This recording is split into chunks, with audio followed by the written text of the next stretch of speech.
Amy, what happened? You okay? Okay. So thanks for coming at this late hour. So I wanted to have a conversation with Cary, with you. The topic of the conversation is entitled "A Crisis of Modernity: Understanding the Political and Philosophical Roots of the Normalization of Anti-Semitism." And I think it's kind of even appropriate for this day. Cary, we're gonna have a conversation. And I think part of my frustration in the last session, where I don't think that we collectively understand the magnitude of this crisis. And I think if we're speaking about the crisis of modernity, what are the implications of this? And I know that you and I traveled in similar circles with illustrious scholars of cultural studies and social theory, the Stuart Halls of the world, the kind of the progressive intellectuals fighting the dark side of modernity, fighting against racism, sexism, gender inequality, the progressive side of academia. And here we are. We've been completely obliterated and abandoned by our colleagues and our comrades in this moment. So given our critical experience, I want to kind of delve into what it means to us when we say the crisis of modernity and the implications for the work that we're all doing collectively. Well, I think I'm very much in agreement with the opening assumption, the opening judgment. It was part of what I was trying to say earlier today, that we aren't taking this problem as seriously as we should, and we aren't recognizing the depth of the challenge to the values that have purportedly guided us this far in the modern period. It's not as if there haven't been, other massive challenges to the assumptions about progress and the assumptions about the powers of reason to guide human events, and the notion that the simplest assumptions that guide progressive social policy. I mean, I don't know how neutral we're supposed to be in this space, but I'm not good at neutrality, so I won't attempt it. But we're on the edge of a considerable social pressure behind the notion that you have rights if you're wealthy enough to pay for them, that you deserve health care if you can pay for it. If you can't pay for it, who the hell are you to want health care? And that kind of, what that represents in part is the madness of the neoliberal impulse. I mean, the neoliberal impulse that began with Thatcher and Reagan now looks, almost innocent compared to what the conservative pressures in the culture are pushing us toward. They're pushing us toward,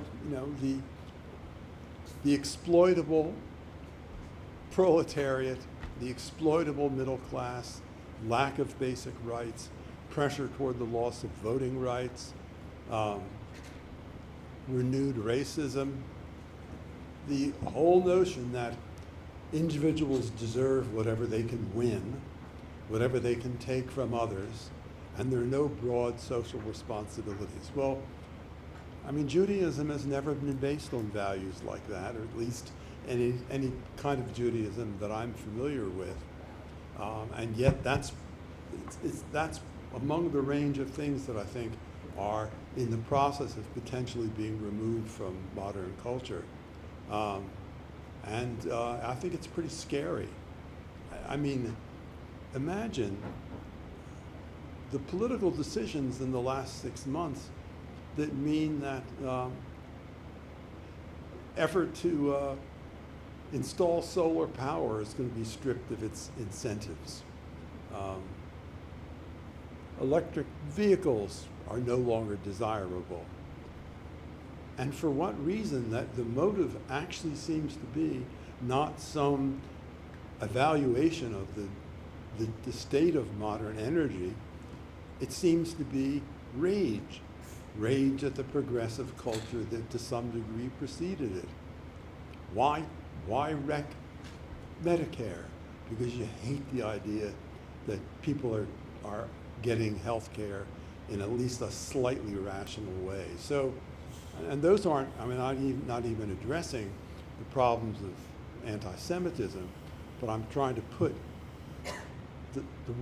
some of the worst aspects of anti-Semitism into a general, broader cultural phenomenon, and that's, I think, part of the reason why it's going to be hard to fight it.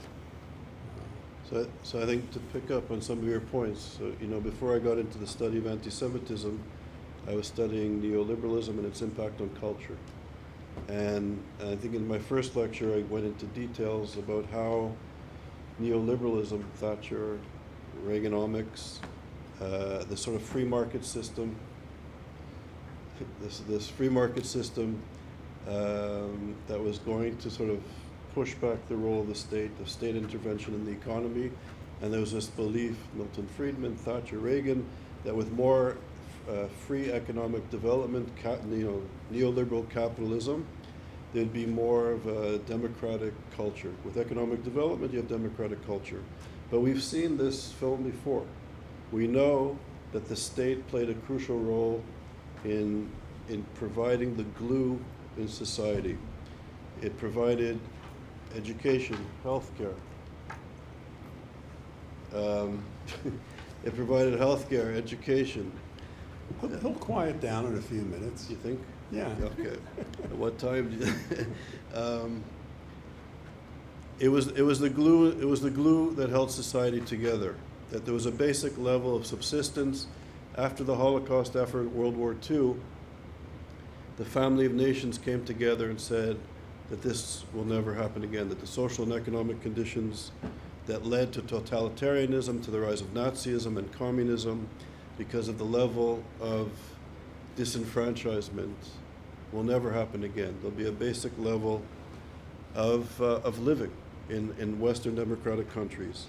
And the state played a key role in it. And when you strip away the state, you provide the social, economic, and cultural conditions for the vacuum to be filled by totalitarian movements,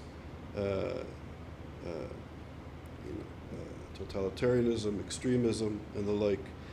And I think it's important for us to understand what modernity is. And I think we're quoting from our old colleague, I'm quoting from my colleague Stuart Hall, is that modernity meant this. And I think this is very important because this is the foundation, I would say, of a Western democratic, or it doesn't have to be Western, but a democratic society or social formation. It's the dominance of the secular over, the dominance of secular forms of political power, and which has sovereignty and legitimacy on the society. It involves a monetarized exchange of an economy based on large notions of consumption and a commodification. The decline of traditional social orders with its overlapping allegiances, and the decline of religious worldviews on maintaining control over society. So it's the incorporation and the inclusion of Jews, of women, of African Americans into the dominant economic and political and cultural system. And you can see with the collapse of modernity, you have society, states that are failing, and in the states that are failing, you have these tremendous vacuums of power which are being filled by the Muslim Brotherhood, by the extreme left, and by the extreme right, as disenfranchisement and fragmentation accelerates. And I think this is the perfect conditions where anti-Semitism increases. I think anti-Semitism is an early warning system for something that is systemic and deep. And then now we also see the rise of xenophobia, homophobia, sexism, etc. And I think this is the crisis, to me, this is the crisis of modernity. So when we speak about writing more articles, organizing some Jewish scholars dealing with anti-Semitism. When you look at the catastrophe that's befalling us and the funding of the Brotherhood in Western education, in universities, in K through 12, in the purchasing of cultural institutions by the Muslim Brotherhood, that is sexist, homophobic, anti-democratic, and genocidal in its anti-Semitism, we're in a serious crisis.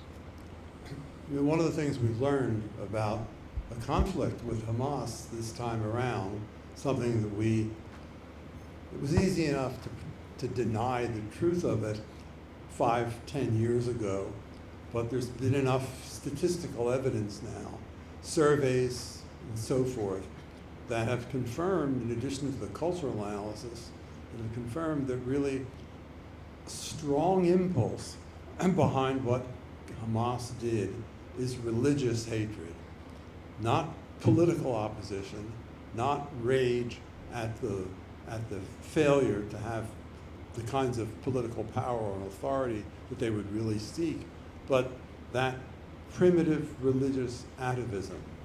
And I think you're right that Hamas is the leading edge of the Muslim Brotherhood in all of those religious aspects. They're the voice, they're the action arm of the Brotherhood. And it's terrifying, in part because it makes the possibilities of some kind of agreement, of pursuit of a peace process, really quite impossible. There have been, over the last 20 years, there have been a number of university scholars, Sarah Roy at Harvard, for example, who happens to be Jewish, who say that, given the opportunity, some children just haven't learned to use their phones yet. Given the opportunity, Hamas could be a reasonable partner for peace.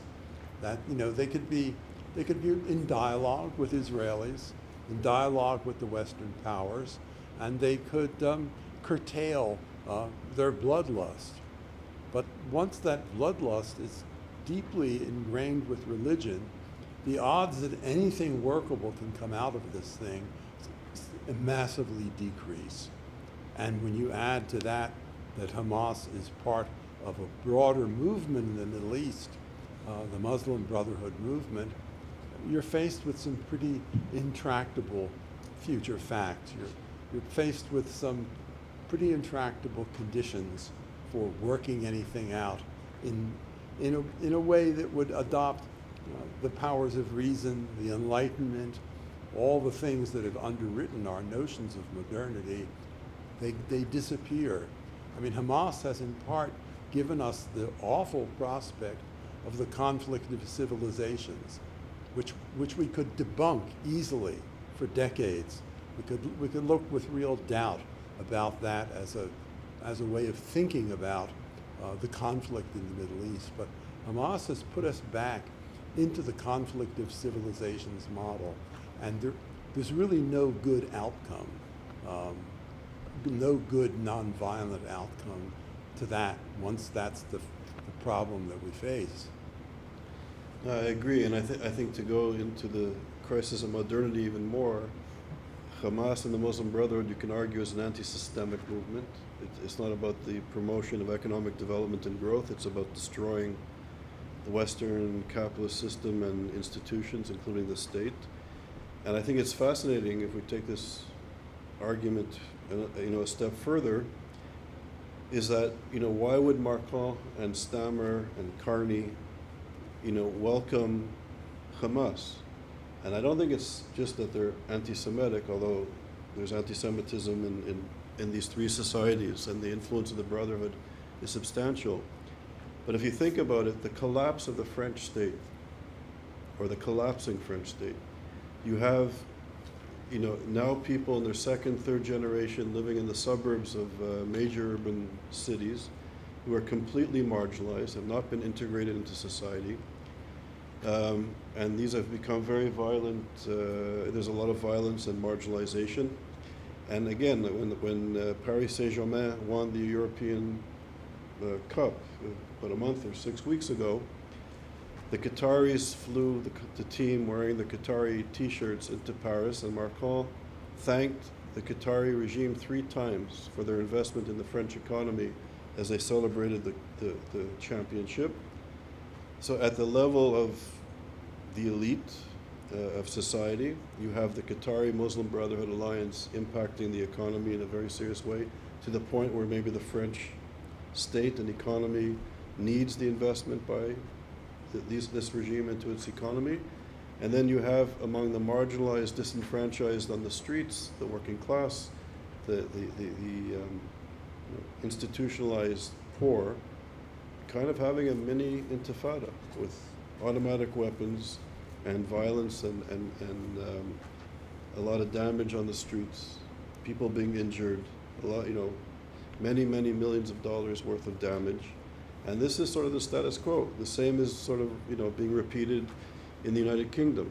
A lot of violence, a lot of stabbing, a lot of marginalization. Perhaps the French regime with its Republican model has more of a resistance to this because of its secularism, but I think that's also failing. And the British multicultural system that has recognized the Islamists in society as the authentic Muslims, there's an entryism into both societies that is disturbing. And in this fragmented reality, I think you also have the rise of the disenfranchised and marginalized white populations. So you have the extreme right emerging, the Islamists emerging, and the possibility for significant conflict begins to become something that we need to consider. So it's really an implosion of the social order. North America, both the U.S. and Canada, as is widely recognized, have been pretty successful at integrating immigrant populations into our culture, into our economic system. I mean, that's one of the triumphs of North American societies, that it's been able continually to absorb new human movements and gradually acclimate them, gradually assimilate them. I think, traditional liberal humanism in the North American democracies is not very comfortable with the nasty recognition that there are societies in the world that we've thought of as allies, we've thought of as our partners, that actually have ceased to be able to integrate their new populations. And for us, the most stark realization of that is that there are countries in Europe that now have undigestible, intractable anti-Semitic populations. They have thousands of people that aren't going to give up the anti-Semitic convictions that they traveled with when they left their home nations. And they're there as a completely undemocratic element, an element that's wholly opposed to equality for minorities that are unlike themselves. And really it's actually changing European societies in ways that I think humanists on this side of the ocean are just really incapable of processing. We don't want to think about it. It contradicts our values. It contradicts our positive expectations about human beings. We don't want to face what it means internationally to have a series of Western powers that are partly shaped by anti-Semitic populations. It's a pretty scary prospect for us. I agree. What comes to mind is Germany just passed a law that if you become a citizen of Germany, you have to pass sort of a democratic test. And one of the criteria is that if you don't believe that Israel has a right to exist, or you're anti-Semitic, you can no longer become a citizen. This is after Merkel let in over 1 million people from Syria and Turkey, but at least they're beginning to think about it, in a sense. Yeah, having dealt with some tests like that in my past and found it easy to misrepresent my views, I'm not sure how perfect an instrument that will be. So now we're speaking about the Islamists, the rise of the right in the United States with Mamdani. The bookmakers are saying that he has a 79% chance to become the mayor of New York, which will give him a very important, not only national platform, but I think an international platform to espouse this sort of the red-green alliance, the type of people that were marching in Sydney yesterday in Australia, kind of articulating this and normalizing a very virulent form of anti-Semitism that has taken over the university system in the Western world and certainly in the United States. So this is also alarming, and I think the repercussions of this should not be lost on us because, you know, he's an articulate person. He's a man of conviction. He doesn't back down from his convictions. I think people agree or disagree. People respect that in political leaders. The left is with him. Well, if you'd asked any of us, I suspect, a year ago, if he would possibly have been a successful candidate for mayor of New York, I mean, no bloody way, right? I mean, that's, you know, it would have seemed a complete impossibility about a year ago, and now it's realistic. I mean, what you say about Islamism points to another massive failure. Is it not working?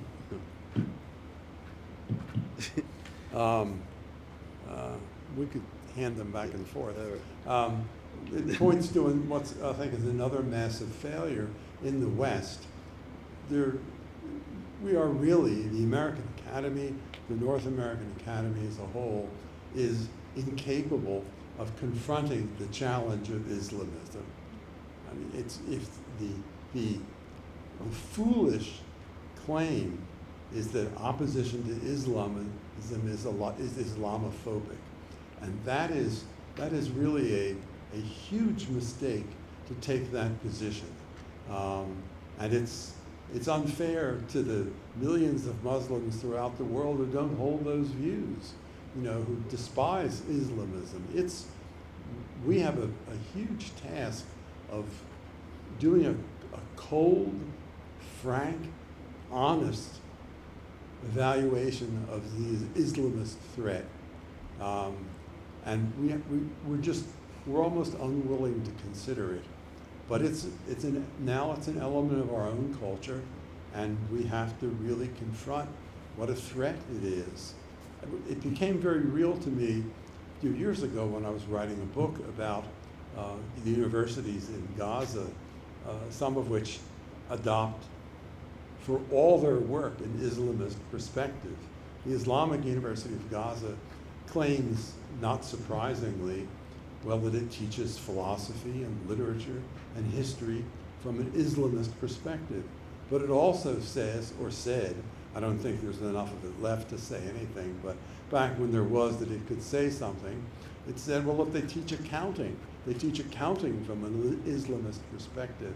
If they teach chemistry, they teach it from an Islamist perspective. I have no idea how you do that.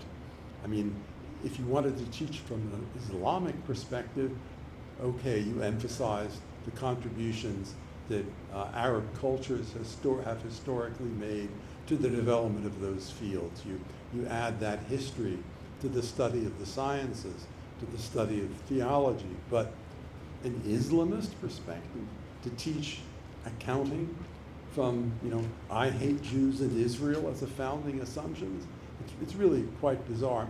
There have been people who've audited some of the courses there to help us understand what it means to teach literature from an Islamist perspective, and that you can make sense of. But what it means to teach everything else from that vantage point, I really draw a blank on. I have not seen anything that adequately explains it.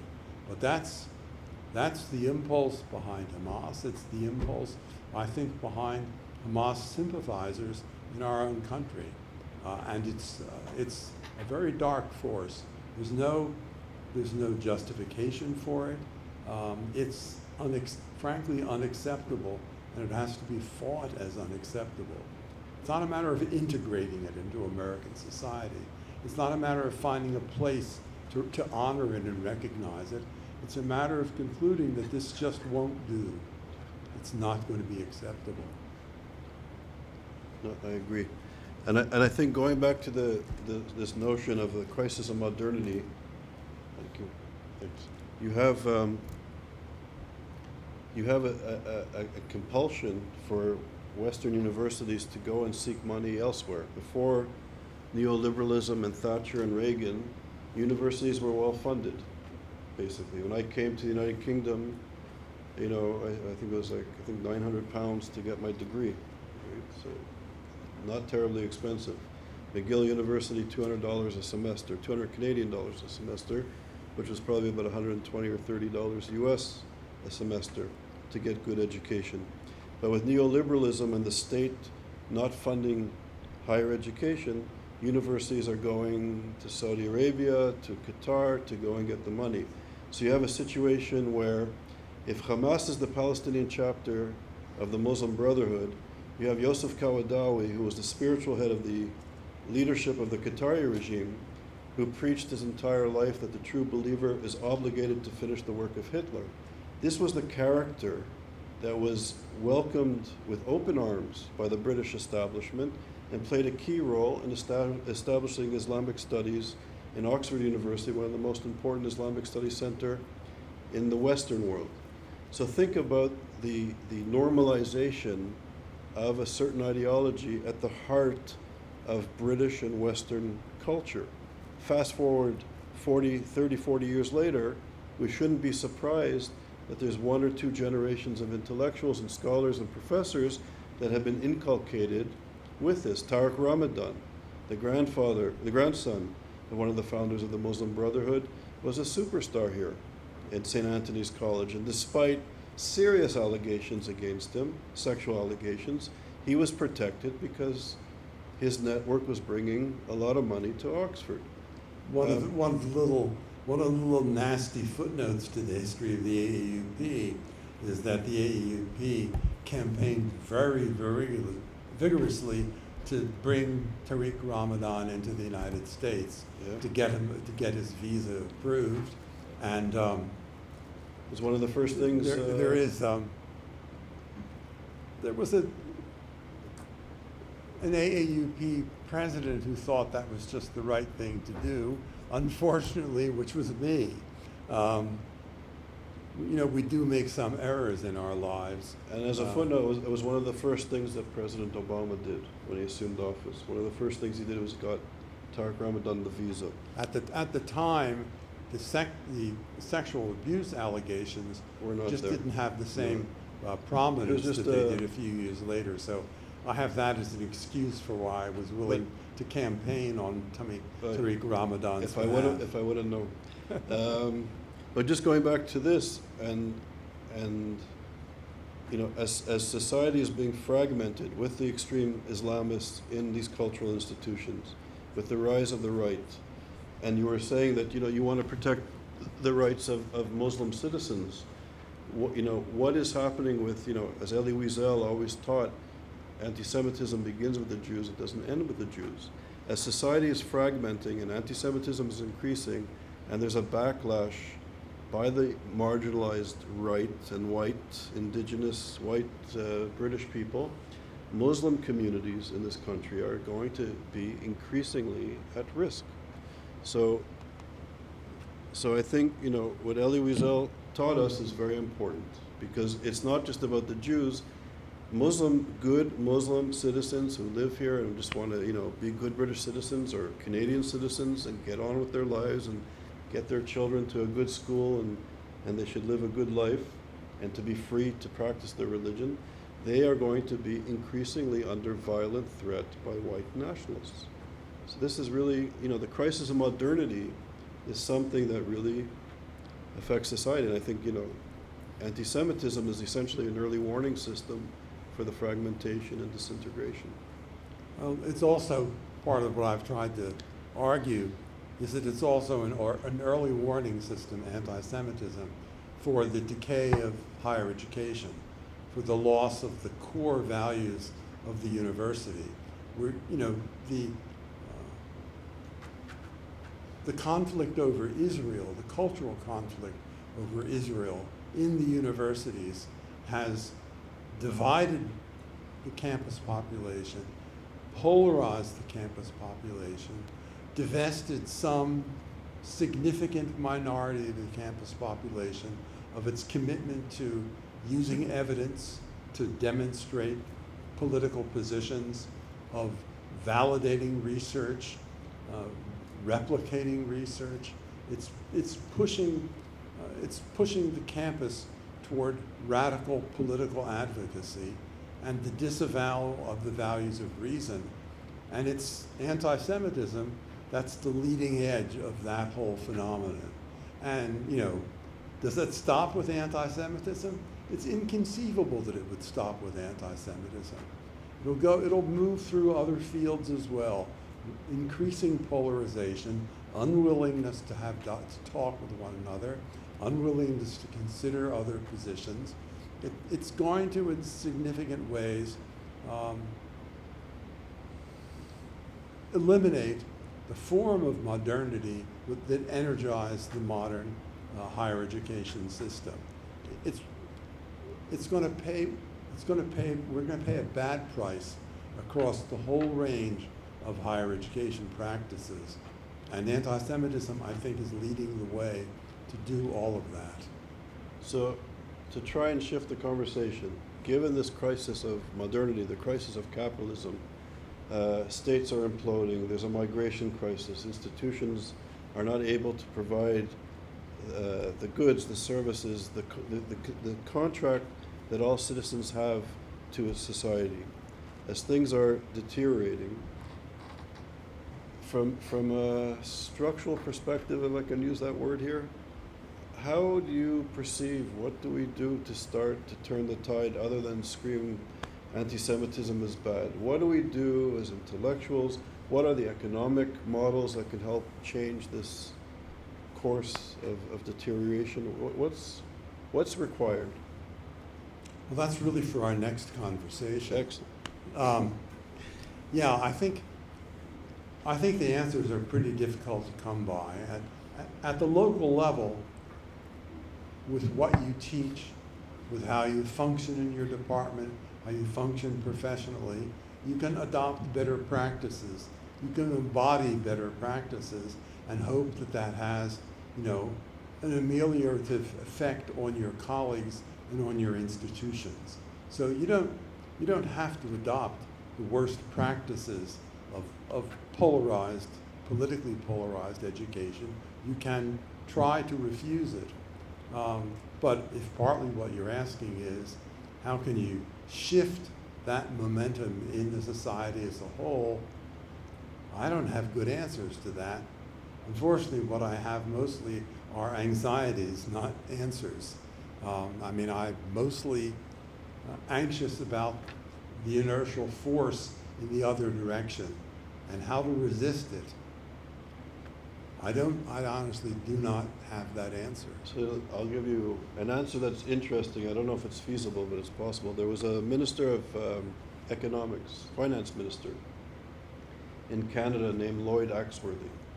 And during the time of neoliberalism and Thatcher, Reagan's structural adjustment and this sort of, you know, revolution that was ushered in under their model of economic development, if you want to call it that, Lloyd Axworthy said, for every financial transaction that happens in this globalized economy, if you're going to do away with, you know, tariffs and the free flow of goods and services and people and business, at least do a global tax on every financial transaction. A couple of cents. Every time there's a financial transfer, you tax it a penny and create an international fund that could reinforce the institutions that exist in society. I mean, there are multiple ways that the tax system can be used to produce a more egalitarian society. I mean, American society needs a redistribution of income. I mean, the stark dichotomies in income are just outrageous, and that they're tolerated by the mass of the population is just astonishing. So, and tax policy is one way of adjusting those inequities, although I think it's going to take a lot more than a penny here and there on transactions to realign the economic goods of the country. But I think There's a lot of transactions. well, I'm sure that's true. Yeah, So, I'm certainly not capable of making the calculations. I'll have to leave that to others. so you want to open it up for, we have about 15 minutes left. Is there something else you want to add, No, or should we that's- open it up? Does anybody like to? Okay, Sabrina, a concise question too. Yeah, I don't know. My question is, you think- said that you think anti-Semitism is at the front of this crisis. Why would you say that as opposed to making a claim that anti-Semitism is a product of this crisis? Say that again. She wants to know why I think anti-Semitism is causal as Yeah. opposed to anti-Semitism being As a consequential. product, yes. Well, whichever direction is true, the polarization of the academy is front and center, exemplified in the debates over anti-Semitism. So it is the leading feature of that feature of higher education. And I think it has to be the case that it's also a product of multiple other forces. I'm often asked what has brought us to the crisis of higher education, and people want one thing. I mean, if you ask what about the crisis of anti-Semitism, what one thing has caused it, and there are some folks who like to say, well, it's Ed Said, he did it. Orientalism went out there and ruined the world that we live in.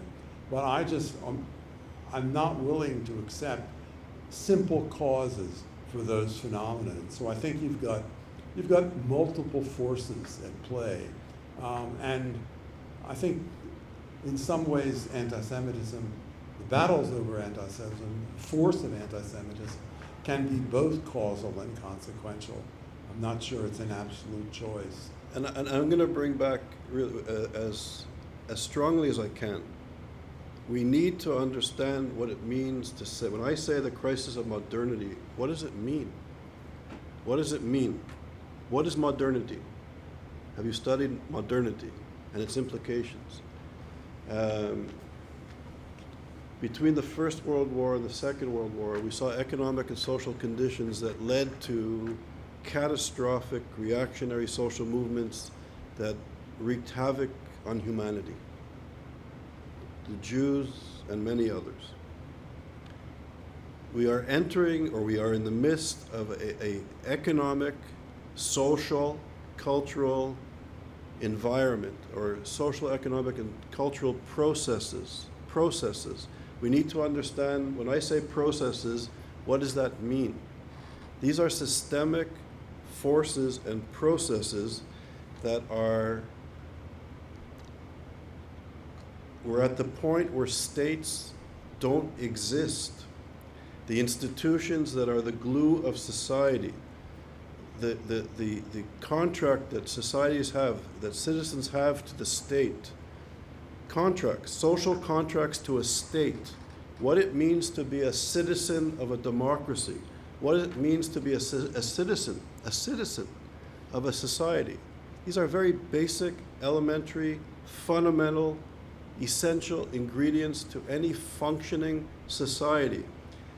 When the social contract of citizens to the institutions don't work, when borders don't exist, when the rights of workers are undercut, when the rights of workers, when the rights of workers are undercut by undocumented workers who work for a fraction of the cost, when good working class jobs are being obliterated and shipped elsewhere, when you look at any city in the first world, forget what's happening in less developed economies, where you have profound differences in life expectancy, in economic, social, cultural health.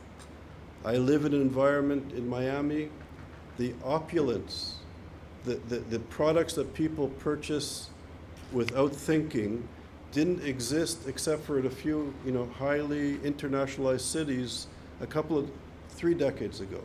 These products were not available in shopping malls in American cities. And yet minutes away, people are unemployed, chronically unemployed for generations. People don't have basic transportation to get to work. These things are not sustainable. First of all, profoundly immoral, unethical, and against human rights. And in this fragmented society, the conditions we know from history are perfect. They're perfect for the storm of anti-Semitism and xenophobia as the society collapses. So I think if we care about anti-Semitism, if we care about the social conditions in which we exist, and we're sort of scratching our heads and say, well, how can Mamdani arrive on the scene? How is it that Oxford is getting money from the Muslim Brotherhood and the intellectuals are in place here? How can American universities get $100 billion from Qatar that we found? And if ISGAP found it, as fantastic as our team is, it's a drop in the bucket. We found the tip of the iceberg. So these institutions, as Cary was saying, I think higher education, there's a moral responsibility that is imperative in education. You're educating the next generations of citizens. There's something profoundly, integral to a society. This is the institution where young people learn to be citizens. And if there's no longer agreement in higher education that is a goal. You're right, because for now me it should be a goal, absolutely. Well, that was the essence. Lost that. That was the essence of a liberal education, and now students have become clients, and universities can get money from entities that call for the extermination and subjugation of citizens. So we have to understand, I think, these structural processes and take it into account. And this is what, in my first lecture, I spoke about empirical research and also in a conceptual framework that takes into consideration the economic, social, and political processes that we're living through. If we don't have both, I don't think you can understand what's hitting us. There were a couple other, yeah, go ahead.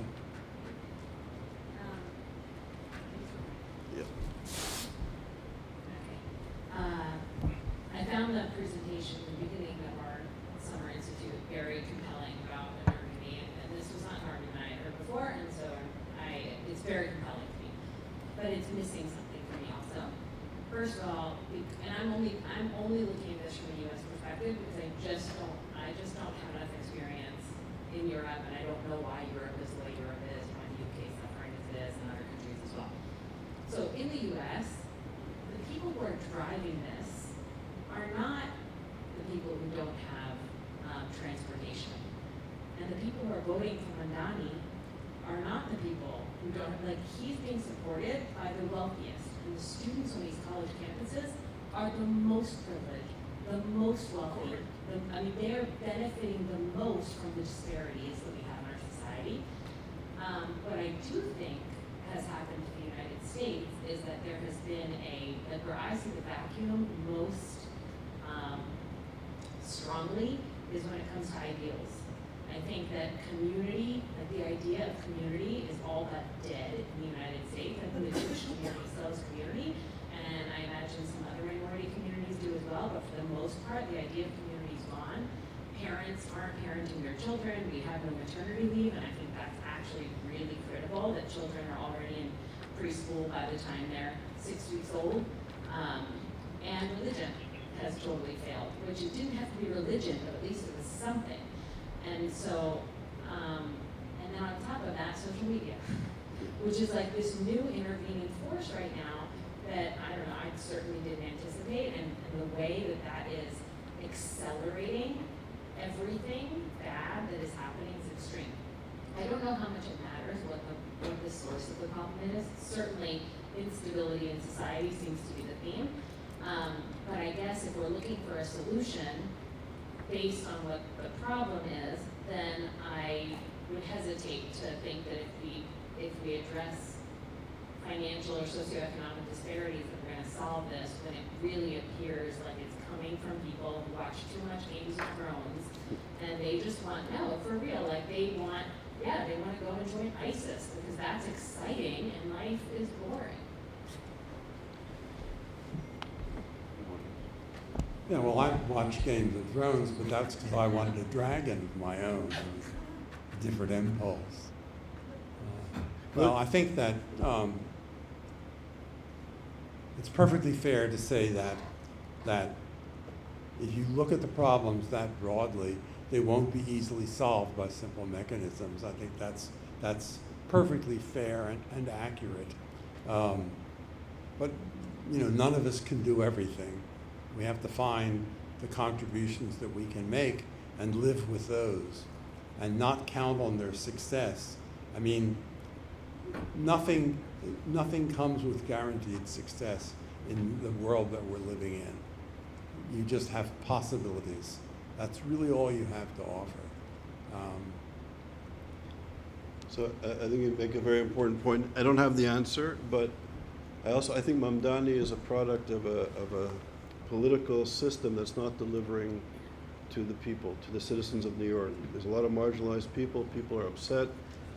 Mamdani is a young, articulate guy, charismatic, and he's wailing against an old social order that has just failed. Adams and Cuomo are corrupt. Cuomo abused women. Adams apparently involved in financial scandals. People are fed up. People are marginalized, and people can't afford to live in New York, and people have horrible transportation, and the streets are not safe, and people are angry. And I think it goes back to the point that there's something, deeply rooted in this sort of failing of the institutions that citizens ought to have access to. And when the social contract is broken and it's fragmented, you have all kinds of, these are the situations that are ripe for these type of things. And he's using anti-Semitism as a way to attract support. People are annoyed. I'm willing to guarantee that if he does win, he ain't going to solve the problems. I mean, that's one bet I'll make. Thanks for the analysis. It's very interesting. And I think one of the questions that I had is, I think there are a couple things happening. Hold the mic a little closer. I'm not sure everyone will hear. I think definitely the social contract is broken. So I think that part of the big challenge in the United States is that you have the older idea of what it means to be American. Kind of the traditional WASP narrative has kind of broken down, but a new multicultural narrative hasn't come out yet, right? So you kind of had the left that was critiquing everything, and the right saying there's nothing wrong with America, and it was always good as it was. And so trying to reconcile the two into like a multicultural society where you have multiple different value systems, but then you have one nation. And I think that's a really difficult thing to come out with. But the other thing that I was thinking about also is liberalism itself, I think, is going through crisis. I mean, I think that's a big challenge. So the individual at the center of society, it's gone to such an extreme, like she was saying earlier, that you have basically the breakdown of community. But then I think at a deeper and more philosophical level, you have liberalism helping, through capitalism, being able to create remarkable goods in society. So we live longer, we have a lot of stuff, but the question is there's a secular component to that liberalism, where kind of the religious, the sacred was kind of de-emphasized. So we have tons of stuff, and we just keep buying more and more stuff. And the question is like, what is the end goal? What's the logical end of our society, right? Like, what is our aspiration?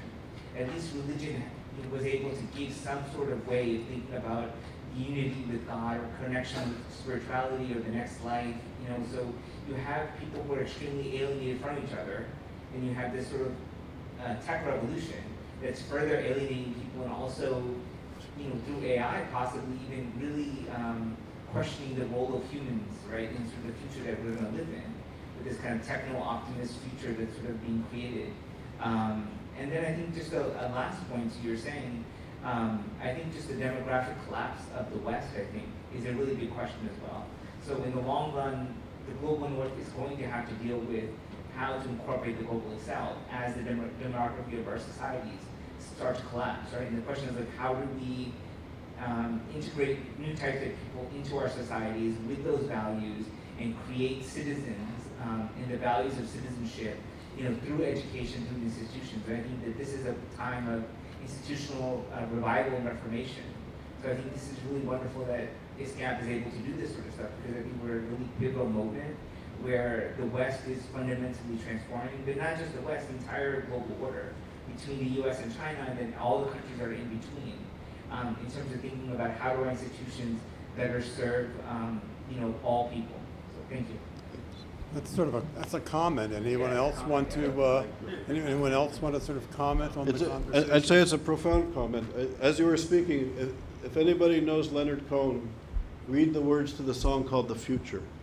He wrote it when the Berlin Wall fell in 1993, I believe, called "The Future." You should read it. We're both Leonard Cohen fans, devotees.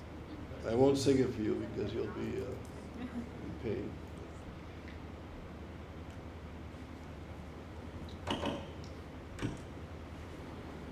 Thank you for a great discussion.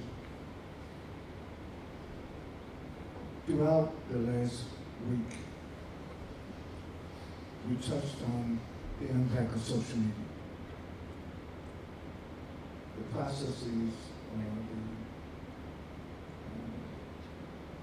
the systems that you made reference to, Charles. People come aware of those processes more today by social media. So I think we should invite Mark Zuckerberg, who is Jewish. He should be here. I was on a call with his father.